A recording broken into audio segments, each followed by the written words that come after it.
Our topic was veterans. And for our hashtag Civil Rights Remix project, we did 2 historical figures, and then we each take 2. Okay, so our Civil Rights Remix, we did veterans. Yay. Okay. We each did one person, and I did a major group. And then I did a major event.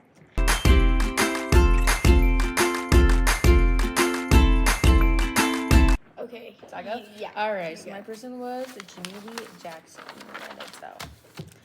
He's 26 years old. He was in the Vietnam War, and when he came out, he was a Baptist deacon, which is kind of like, and tries to grow a church.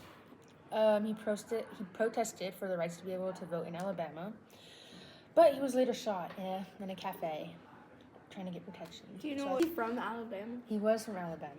So that was just a mistake. Yeah, and he got shot trying to protest. So they was he the only one who was shot? Yeah. Like it was just him? Yeah, they was followed him. He was like the main person doing the protest. He was kind of like leading it, so they followed him. Okay. They were trying to take him down into the cafe. Goodness. Anyways, he died 8 days later. They tried to save him, but they couldn't because he got shot in the side, so they couldn't do much for him. And then, so his death inspired the Selma to Montgomery March, and that was just kind of like more towards trying to go. He was after like trying to get rights for them, like trying to be able to vote. That's what he was all after. He just wanted to vote. Cool. That's nice. Alright, that's more than nice. That's actually fantastic. I think that's a great thing. It's Michael W. Donnelly. Wow. He was in the Gulf War. Wow. And so he testified before Congress. Wow. For what?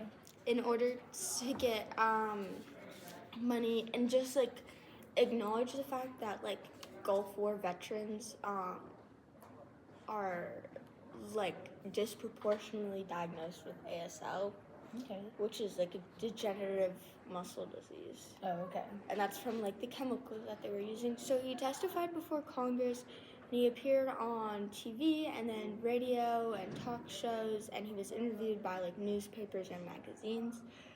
So he was like kind of famous. A little bit. A little bit famous, guys.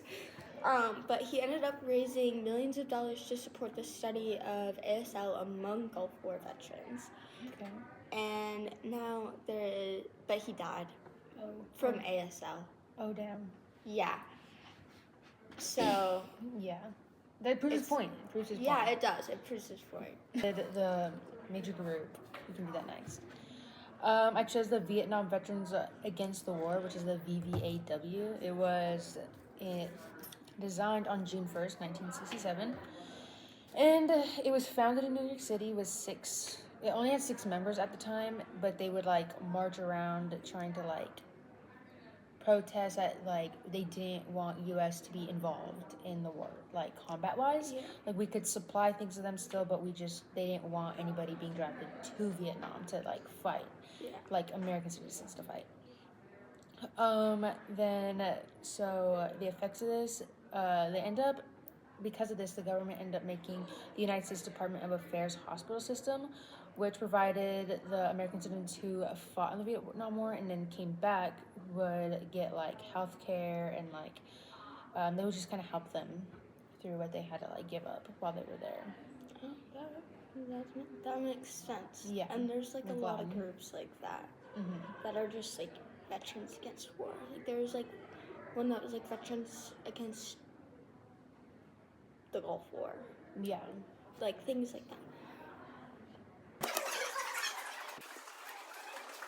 I did a major event, and they still happen. So they're called stand-downs, or SDs for short. Oh, wow. And they're 1 to 3 day events that provide supplies and services to homeless veterans. So services include like food, shelter, clothing, health screenings, and then also counseling for things like, because a lot of veterans struggle with like PTSD and stuff like that. So they also offer counseling, which is very cool. Yes. And then they also offer like referrals. So referrals to healthcare, housing, employment, and then substance/mental health counseling. So these referrals make it so that it's easier for these homeless people to like access it, because being homeless, like there's a stigma around it, you know. So it like takes away from like their ability to gain access to things, you know. Okay. And so I think it's from the federal government. I'm not absolutely sure, but yeah, it's from the federal government. But you can apply to get a $7,000 to $10,000 grant from the government. And, yeah, to like host one of these. But it's a first come first served grant, so it's actually kind of cool.